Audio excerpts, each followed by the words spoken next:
Një video i publikuar në TikTok ka shkaktuar bujë duke pretenduar se Egli Tako është në gjendje të rëndë depresive.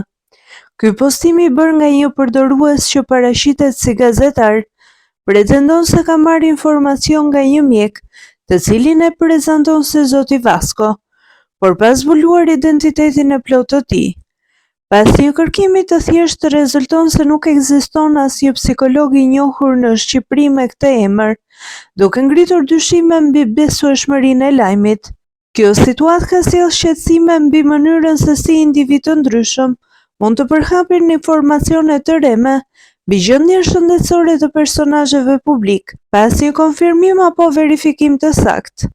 Deri më tani Egli nuk ka bërë asnjë deklaratë mbi këtë çështje dhe nuk ka asnjë burim zyrtar që konfirmon pretendimet e bëra në TikTok, por pas publikimit të këtij lajmi në disa portale, me sa duket, personazhi i cili pretendon se është gazetar e ka fshirë këtë postim.